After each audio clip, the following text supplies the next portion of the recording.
1078 officer in need. What's up, guys? It's Matt from the 1078 Project. Hey, if you're new to the organization, a little bit about us. The 1078 Project is a non-profit organization that's been founded and developed by law enforcement officers who have been involved in critical incidents and officer-involved shootings. Our goal at the 1078 Project is to provide mental, spiritual, and practical support to law enforcement officers as they navigate the difficult times surrounding an officer-involved shooting. With that being said, let's dive into today's episode, and I'll see you on the other side, boys. What's up, guys? Welcome back to the podcast. Today's guest is a current narcotics detective in Lincoln County and the founder of the Guild Fellowship. Today's guest is Justin Stewart.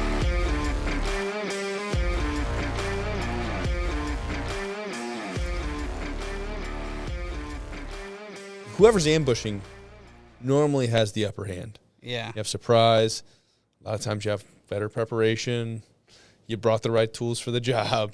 Yeah. You have a lot of these other things that the person that's being ambushed doesn't really have. So I agree with you that. I always like to say to the buyers, they're nervous. Man, how many times you bought dope? You know?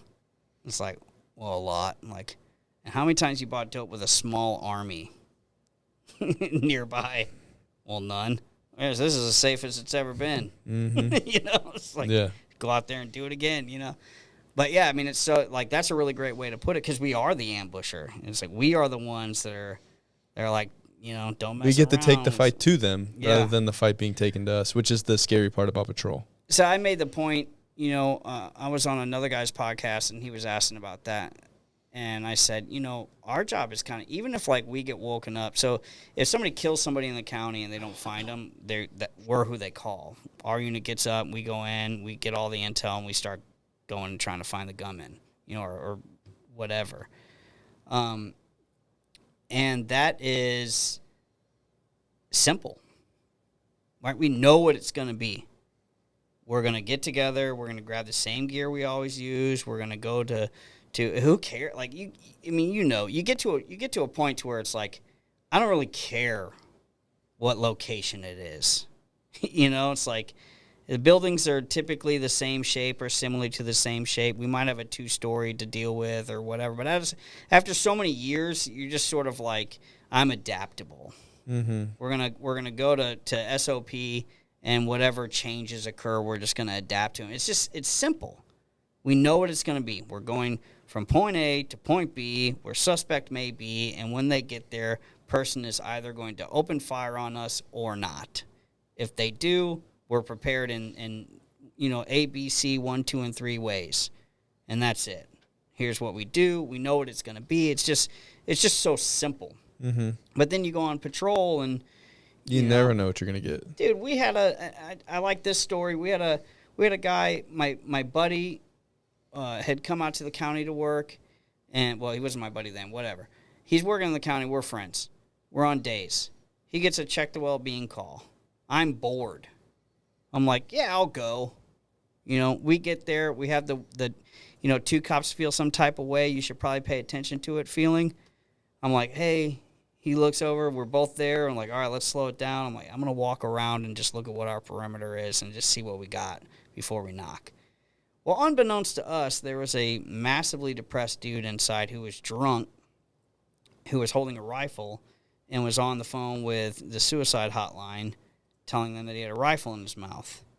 So we have no idea any of this is going on. His call was just like, he came home drunk from the bar last night, didn't seem to be doing well, and we just wanted him checked on. That was our info. So we get in the L formation, and he knocks on the door, and as soon as he knocks, the garage door starts to open. And comically in my brain, you know, all it is it's like a door opening, but in my brain, it's like an 80s movie where, like, the garage door opens and the kids are, like, in there, like, the coming of age, and they're all dressed however they're dressed, looking all bad, you know, and there's smoke out from on the door. Like, that's what it resembles in my brain to me for some reason. It's kind of comical. But it gets to about his knees, and as the door comes up, the dude's holding an AR. And my buddy, my partner, is over on the corner of the house, and, you know, they talk about human factors, what we do in autopilot situations. Mm-hmm. So he splits the wrong angle of cover and just shoots behind the corner of the house and gets stuck, gets tied up there. I beat back to the vehicle, but run past my first pillar and have to, like, catch myself, right? Because we're about to be in a rifle fight, basically. Mm-hmm. And my rifle is down the street at my car, right? So I get back to his car and run past and have to get back out, and I look out at him, and he's like squatting and ducking and looking at me, looking at the garage, looking at me, looking at the garage, and all this stuff, and his body is making him do this because he desperately wants to be behind something, but there's nothing for him. And I'm behind this back pillar, and it felt like, you know how it warps? It felt like forever. Mm-hmm. And I press out from the car, and as I'm moving, my brain says, it's going to hurt to get shot in the face. And I'm like, what the hell?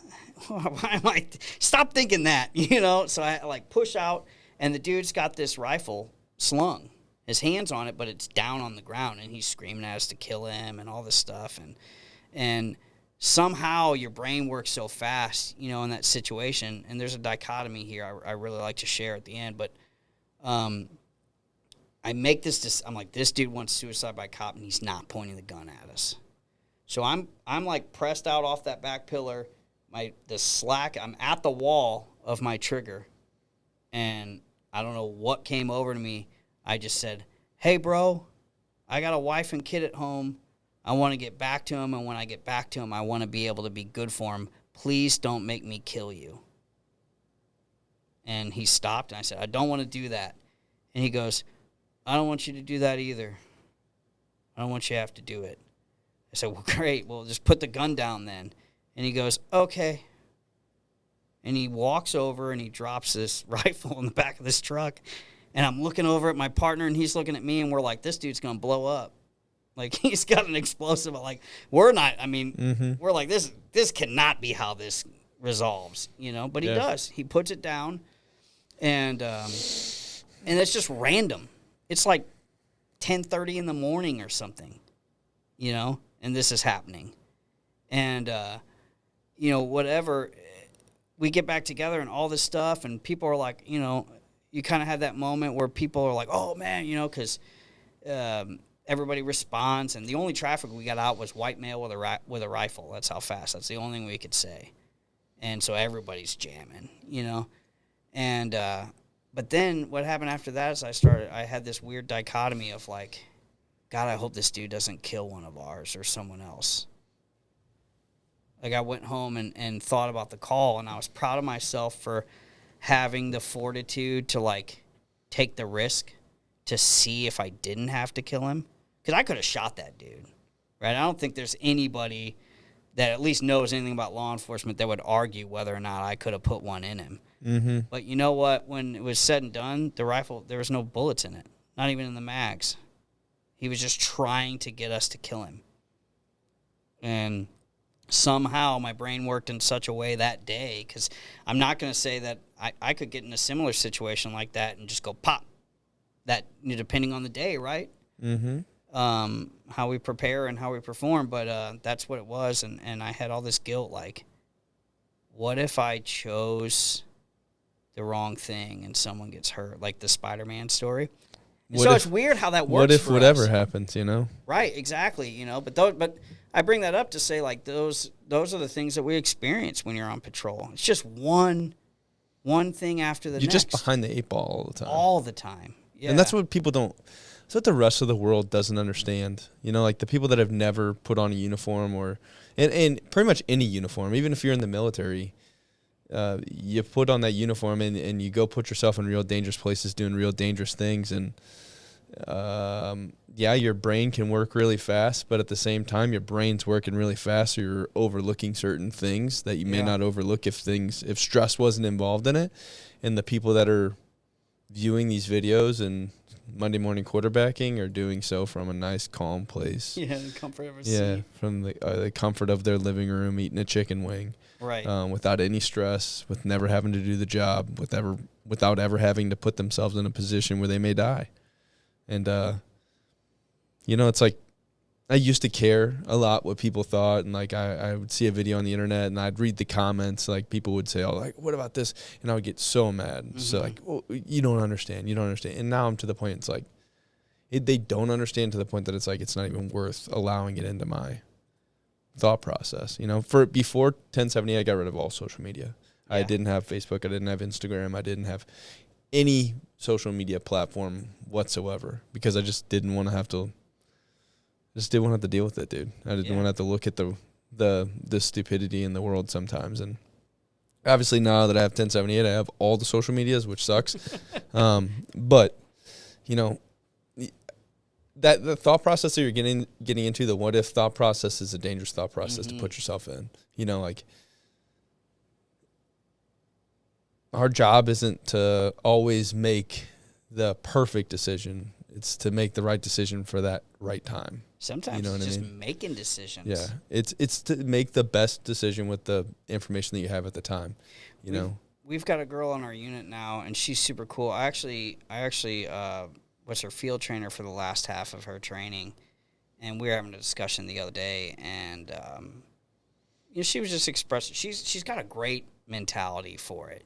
Like she's like willing to analyze her strengths and her weaknesses and different things and ask for feedback and whatnot. So we're in a conversation. She's like, do you think that I'm going to be able to do this? I'm like, yeah. And it's like this and that. And she's like, I know I'm behind the 8-ball because, whatever. I won't get into her personal story, but one of the things that came to me to share with her is like, what the difference between high-speed people and low-speed people are? It ain't tactics. It truly isn't. It's not training. It's not, training in part, but stick with me here, everybody. You could give anyone all the kit, all the best tools, send them to all the best courses, right? But I think that truly the one thing that separates somebody who's high speed from somebody that's lower speed is the thinking process. How fast can you make multiple decisions that steer towards the right decision? And that's truly it. That's what St. Charles County SWAT team is looking for.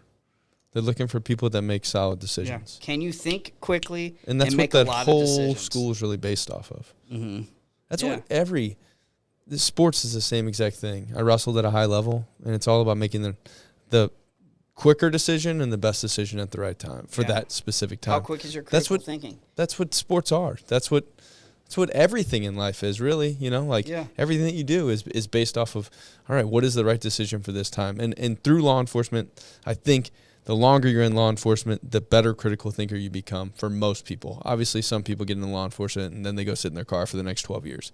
Yeah. But for the people that are really trying to be the police, that's all you're doing is you're just practicing critical thinking, practicing critical thinking. And I know guys that have been through really critical incidents and like maybe law enforcement just isn't for me anymore. I don't want to be here.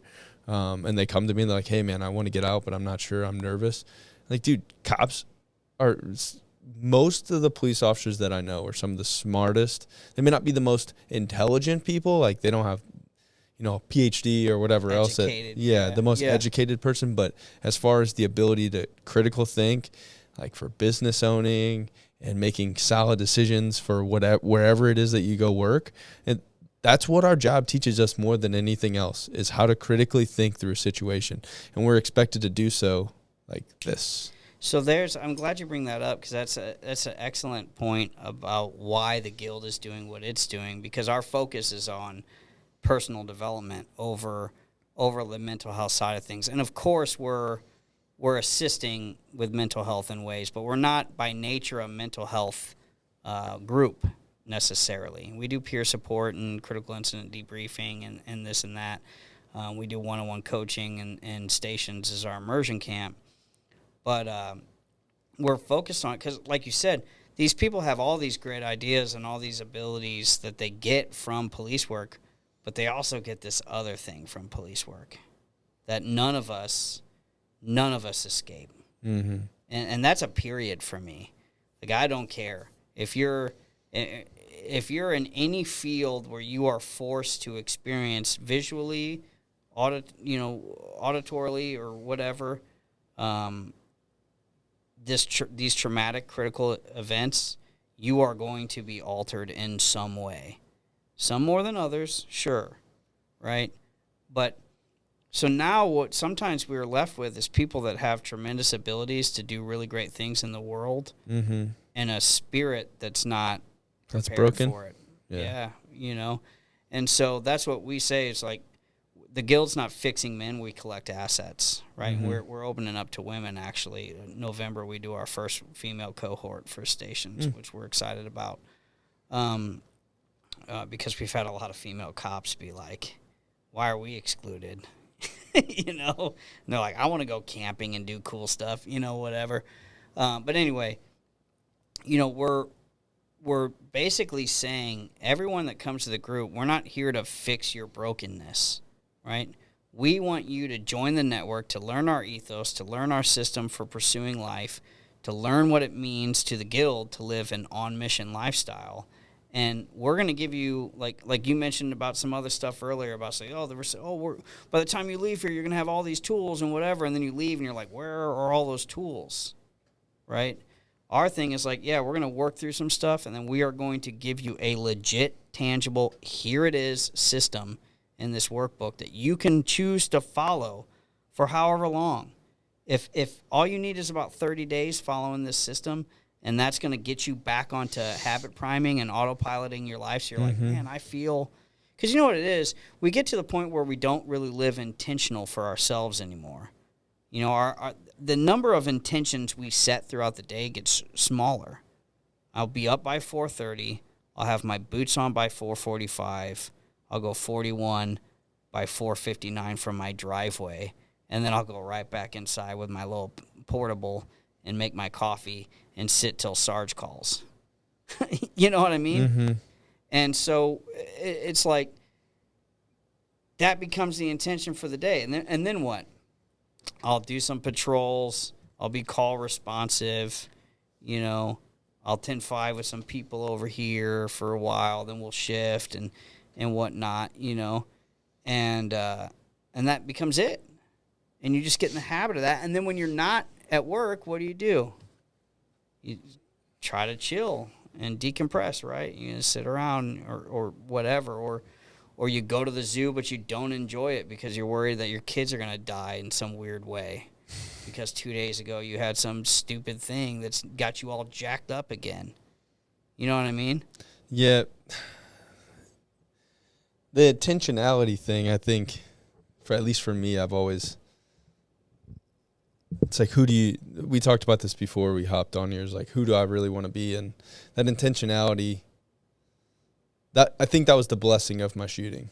I really do. I think you can look at a situation however you want to look at it. I could look at, you know, there's so many negative things that came from my shooting, or there's so many positive things. I choose to try and look at the positive things, and I think that's one of the things that came from my shooting is that intentionality. It's like, who do you want to be? What kind of human do you want to be? And if you died that day, would you be happy with the person that you were? And I just wasn't, you know? And like now my intention, it may not be to be the most, you know, to stop the most cars on my shift like it was whenever, you know, I was brand new in law enforcement, or to get the most arrests that day. Now my intention is, how do I uplift my community? How do I uplift the people that I work with? Which still is a struggle for me sometimes because, you know, I may not always say the right things at the right times, but how do I uplift the guys that I work with? How do I uplift our overall community, a law enforcement community? And how do I serve God? Mm-hmm. Those three things are the things that I try and ask myself all the time. Is like, am I doing these things? And if I do those three things, I think the ultimate thing is no matter what happens to the rest of my career, whether I go out tomorrow and I die, or whether I work another 15 years and I retire, with 30-something years of service, you know, I'll be happy with whatever the outcome is if I stick to those three intentions. You know what I mean?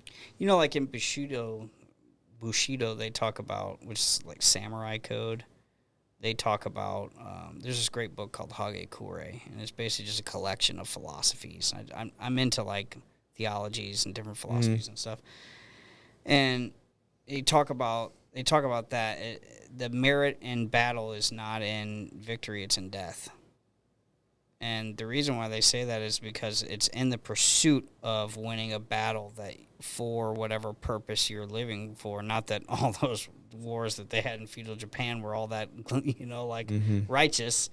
But the point is that living in the pursuit of something righteous, right, it's in Scripture. Being in the pursuit of, right? Salvation, then sanctification. It doesn't mean you're saved and you're perfect. It means I get saved. 2 Timothy 3:16. Yeah, right? I spend the rest of my life trying to sanctify myself, and as long as I'm on that path, I'm satisfied. You know, there'll be things that I don't like, and things still, obviously, I'm not perfect, that I look at myself and go, I'm not good in that way, you know?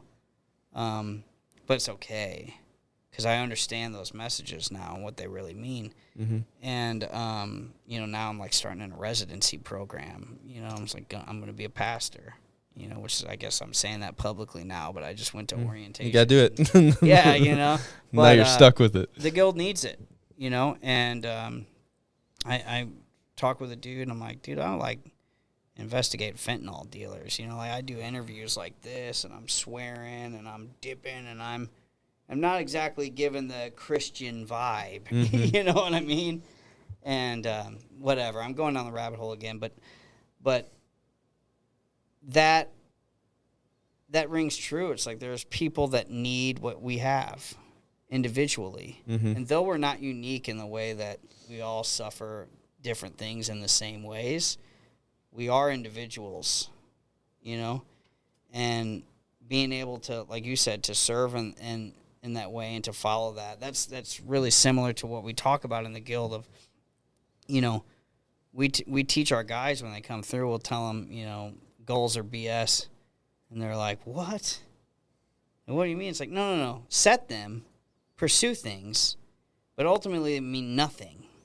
Because first of all, you don't want what you want. You want what getting what you want means.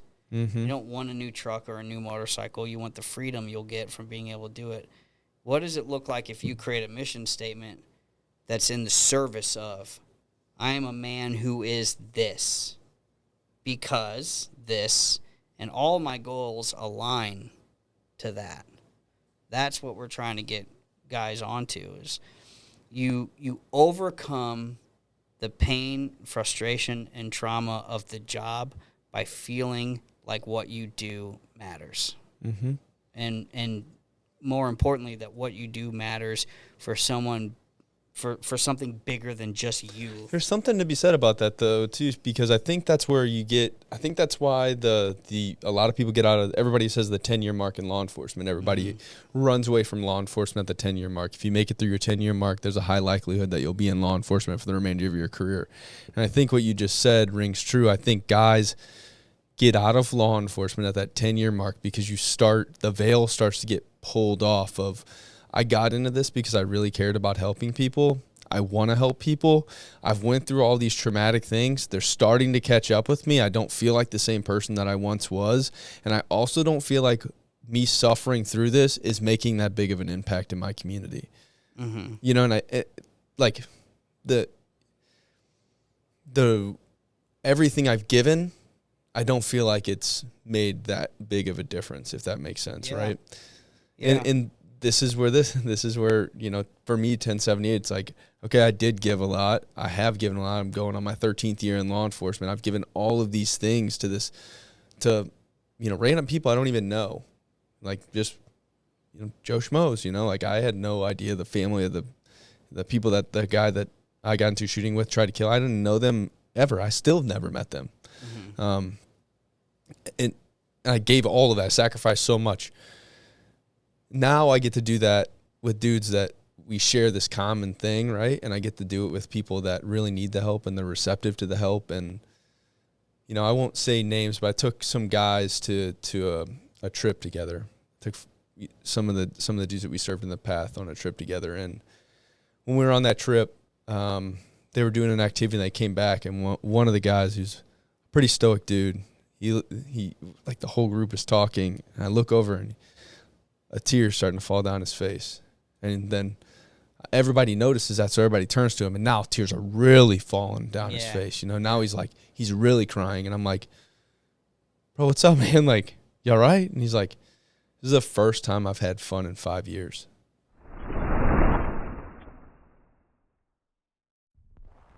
Sorry to interrupt the episode, but we got some big, exciting things happening with 1078. As you guys know, we sell merch. And that's been going pretty well. We decided to drop 2 more t-shirts one of which I think you guys will think is hilarious. Head over to the website, www.1078project.com. Click the merch button. It will take you to our merch store where you can purchase a shirt. Just so you guys know, all the proceeds from those shirts, all the profits from those shirts are getting donated back to the nonprofit, and it's a way for us to continue to do the work that we have been doing. Also, we have big news as well. We're having a trivia night. It's on 9/20. If you're looking to attend the trivia night, again, go to the website, www.1078project.com. Go to the events tab, and you can register. All the information that you'll need is there. Guys, this is a really big deal to us. This is the way that we fund all of our operations. If you're a business, you're looking to sponsor the trivia night, again, you can reach out to us, or you can go to the website, to the event tab. All of our contact information will be on there. Hit us up. We'd love to have your support. We'd also love to have you guys at the trivia night. I'll stop talking so we can get back to the episode.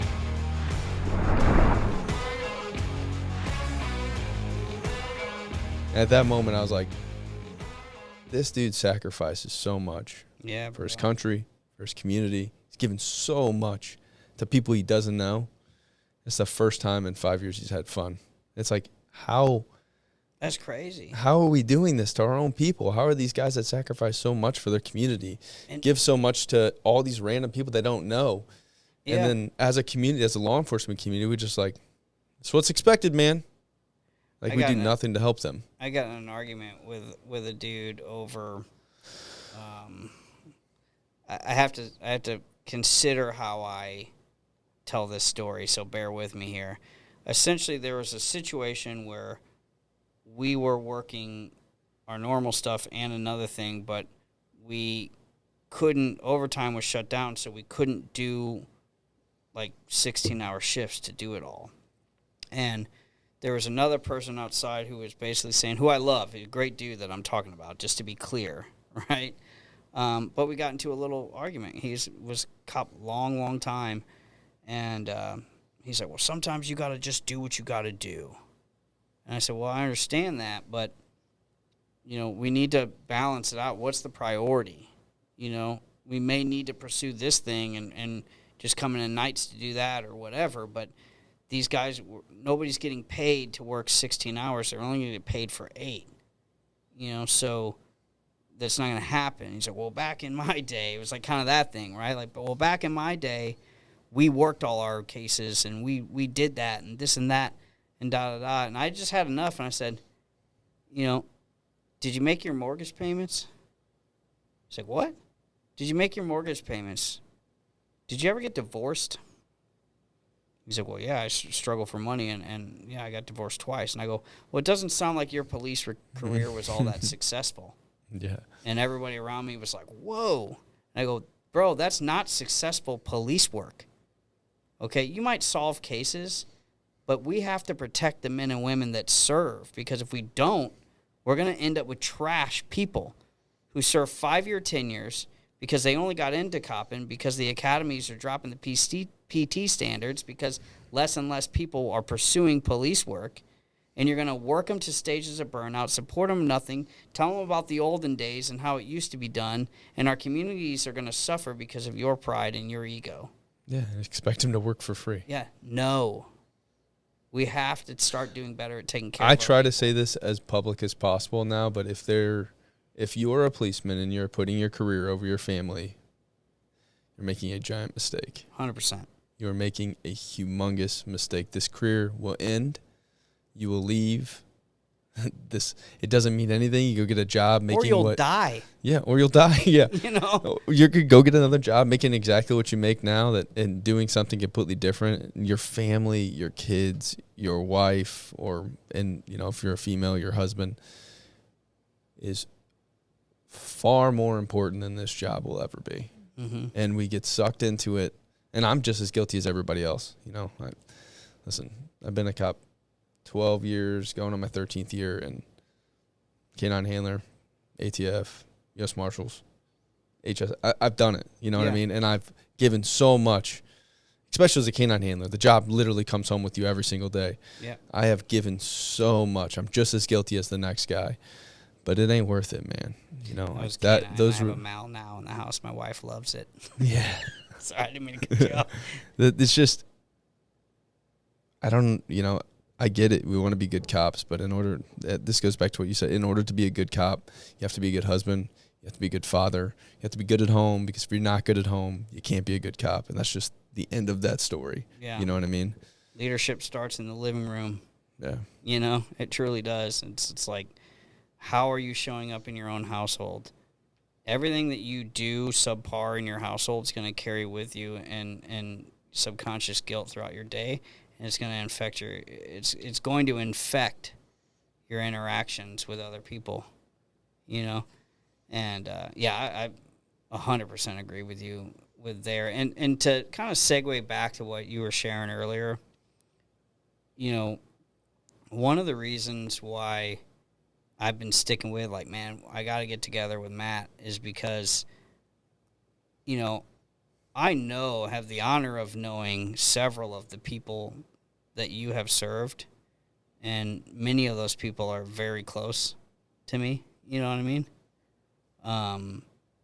And you're doing tremendous work. Appreciate it, man. And so just to take a moment, because maybe you don't hear that enough, right? But to take a moment and say that, I have interactions with the people that you've helped, and it's helping.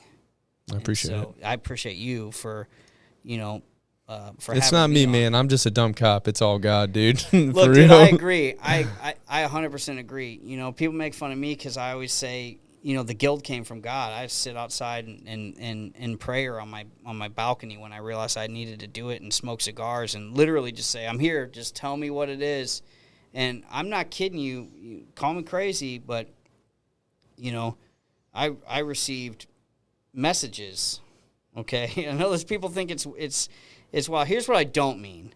What I don't mean is that a bush lit on fire on my balcony, and God was like, "Yo, Stu." You didn't have a Saul moment? Yeah, you should be doing something like this. That's not what it is. What I mean is that innately in my spirit, I became very confidently aware of what my steps needed to be. And when you were talking about like the organicness of 1078 and how you try to keep yourself out of it, it's sort of the same for me, right? And in that, I remember the first time I got feedback we do a feedback at the group, and Cadre doesn't escape it, all right? Like, I'm the first to get in the circle and be told the things that the negative context that I put out in the world. I'm the first to do it every single station, because I want to create an image of, we're on a level playing field. I might be facilitating because I've got the ideas, but we are doing we're the same, Mm-hmm. But anyway, we do this feedback, and the guys say to me, "You're a control freak." And I'm like, "What?" And they're like, "You bring us in to help after we've gone through stations. You bring us in to help, and then you don't let us, lead anything really." And I'm like, "Oh." And that's when I realized that I had crept in to the process too much. And so I looked to the guy that was telling me that, and I said, "Okay, I'm not going to intake and onboarding." So we have this process early on that's like one of the most important things. It's the first time the group gathers, and that's where we let them know we're going to do all this administrative things. This is exactly what we're going to do this weekend and what's expected of you, right? It's not going to be some boot camp, experience where guys are like trying to get their rocks off by pretending they're drill instructors and yelling at you and barking at you.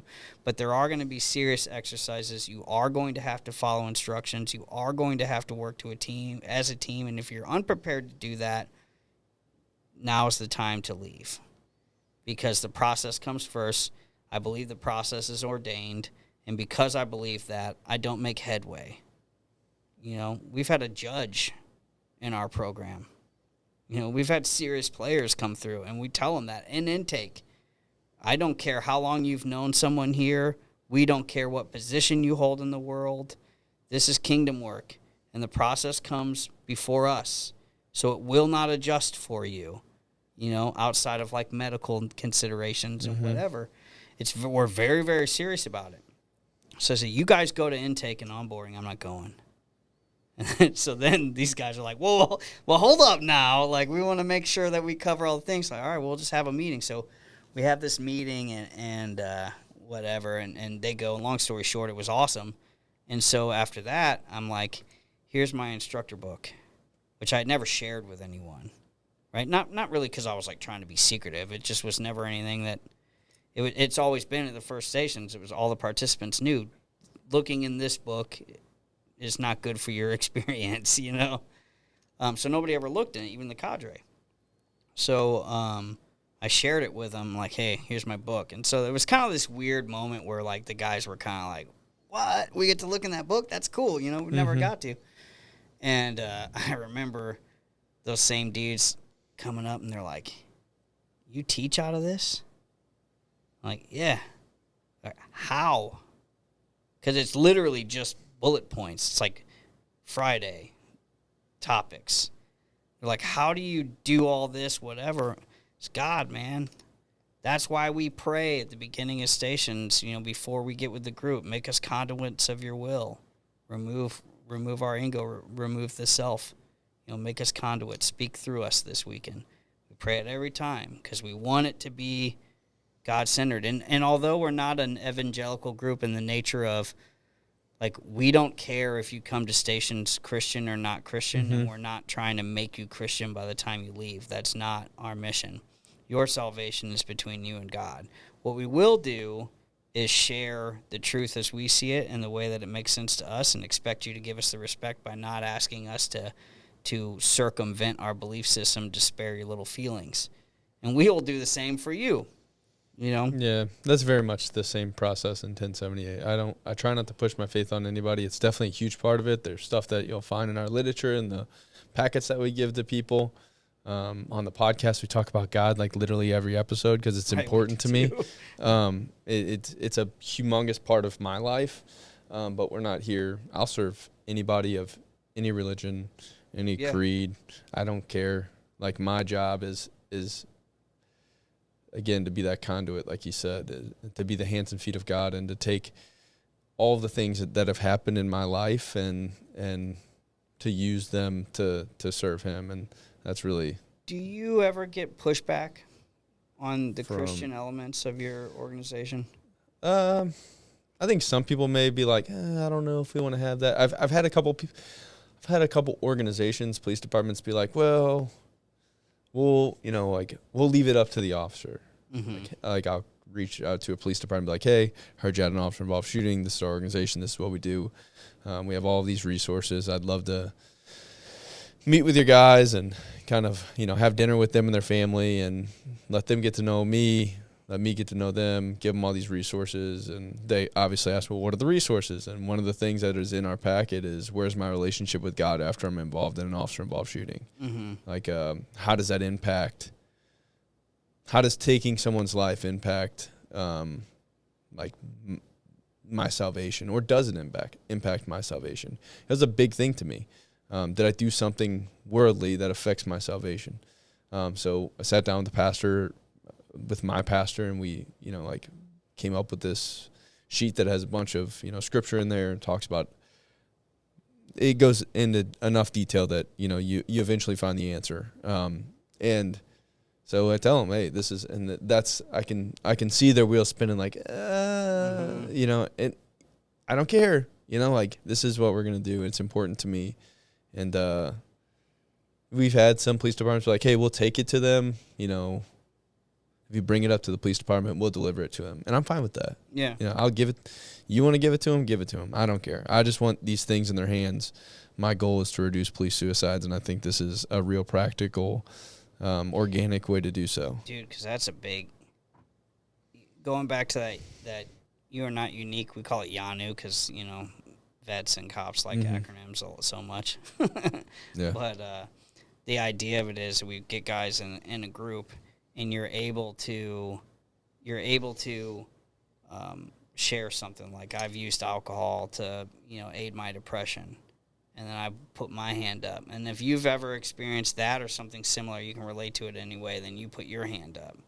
And the idea of it is to show that you're not unique in the way that again, that all people are suffering different things in the exact same ways, because the mind is the mind, right? Yeah. So you might have individuality in your experiences, but your grieving and the way that that's processed is not unique. And there's a lot of people in the world that would be like, well, yes, it is, because this person would. I don't care. What you're doing is isolating yourself and calling yourself that. So you're on an island. Each thing may not result in the same exact response from each person. Right. But we cope all through very similar ways. Yeah, you know, there's and only the brain so many things available processes to us to use. The brain processes things in very similar ways. Right. You know, that's just the anatomy of how the brain works. Exactly. It's a physiology type thing, right? So we do this exercise, and guys to see that they're not on an island. And one station several years ago, we had 13 people. We're very cadre heavy, so we'll have small groups, and then we'll almost double the leadership. So you might have 4 guys in the program, but you'll have 8 cadre. So that these 4 dudes just have an outer circle of team of dudes that have similar experiences, similar life paths, that are trying to live this ethos, our ethos is commitment, contribution, capability, right? We're constantly worried about those 3 things. We're not worried. We're concerned for those 3 things at all times. Or what am I committed to? What's my contribution to it looking like? What's my level of capability? Do I need to upgrade, right? And we're constantly running these things, and we're living on mission. And so you got all these guys pouring around. So 13 men in a room, and a guy raises his hand. He says, you know, I suffered from suicidal ideation. And there was not a single hand down in the room. I just realized I was sitting off your mic forever. Hopefully you could hear all that. It should have picked it up. I think it was good. Right on. Yeah. Not a single hand down. And, I mean, like, everybody, like, no words at first. Every eye in the room welled up. Here we are, 13 men in a room, realizing that every single one of us has had ideation. Now, it's important to clarify for people the difference between ideation and being suicidal. I'm sure you know. Yeah. Right? But I always like to share this with us. Ideation just means that the brain is in the process of consideration of it. It's almost like an intrusive thought, like when you're in a job interview and your brain goes, smack the interviewer in the mouth. And you're like, what? Yeah, I had Why that. did I think that, right? I had that on the way to my interview. After my shooting, my interview, I was driving to my interview. Mm-hmm. I got off the phone with someone, and I was thinking to myself, like, and I've never, like, I'm, like, not suicidal, you know, right. So don't take this the wrong way. But I was thinking to myself, like, man, I hope this really goes well.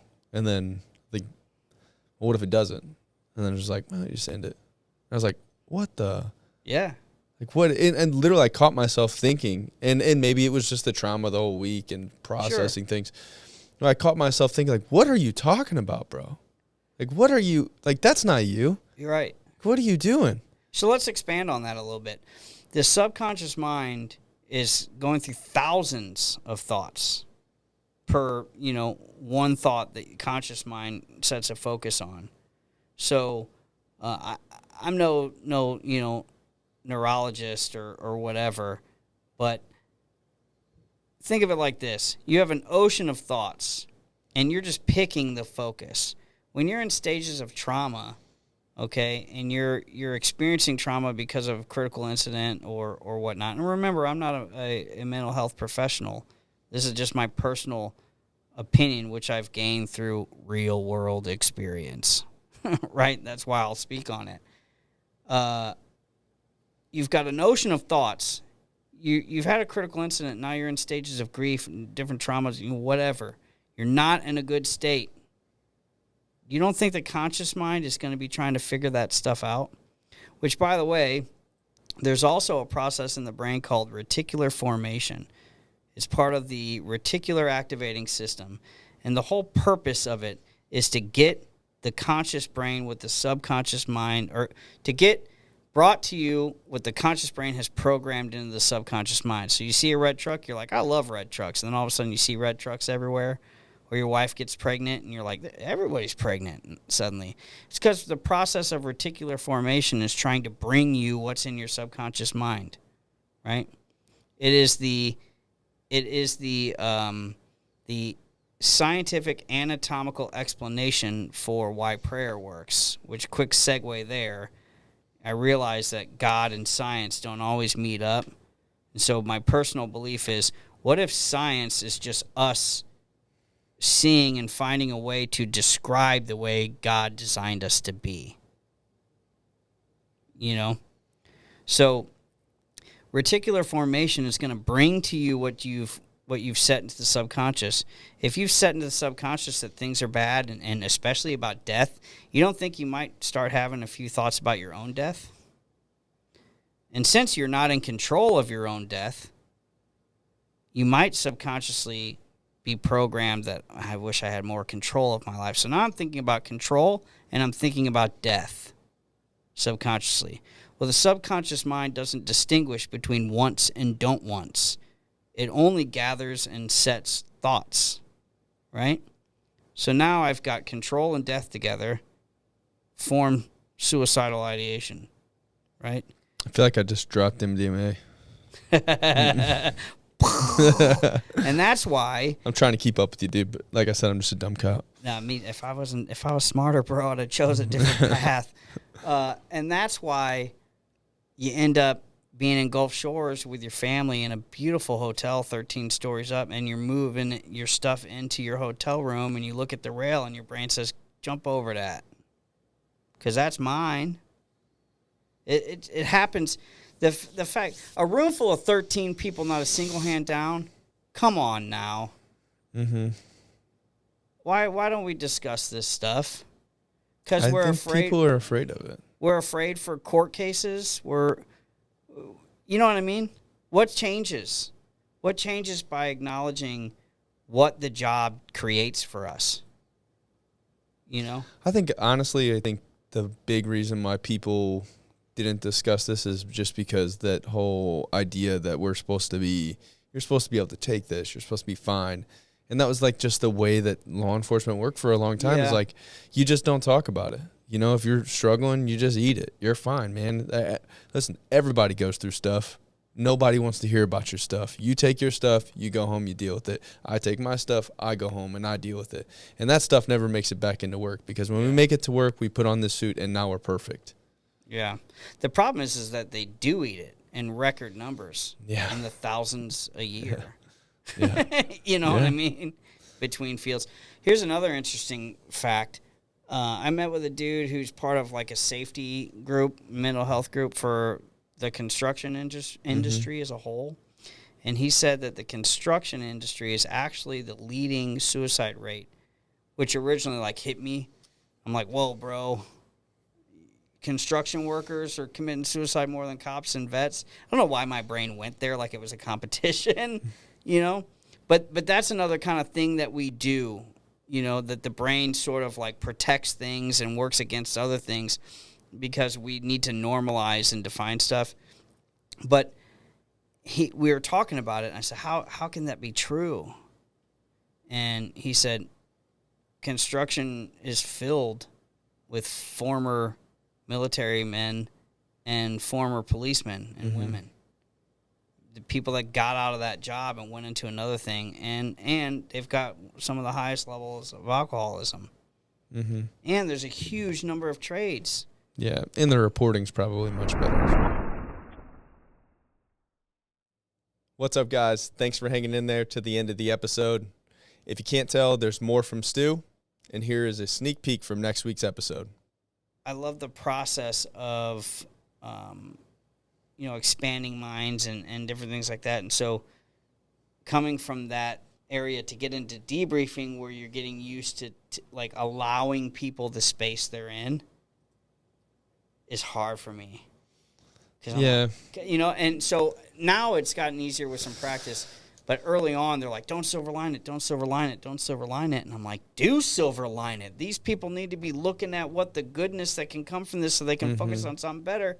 And that's when I learned. Hard and fast rules aren't good for anybody. Yeah. You know, because like people kept telling me after my stuff was like, I'm sorry. And there was nothing.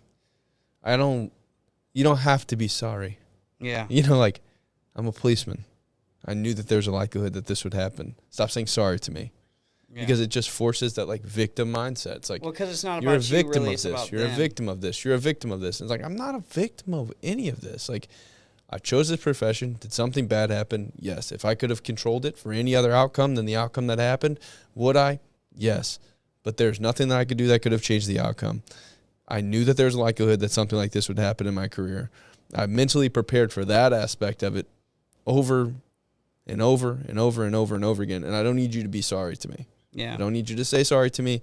I don't need you to feel bad for me. I don't need any of your sympathies. Let's pick ourselves up. Let's find something positive to do about this. Let's find the shortcomings and let's fix it. Yeah.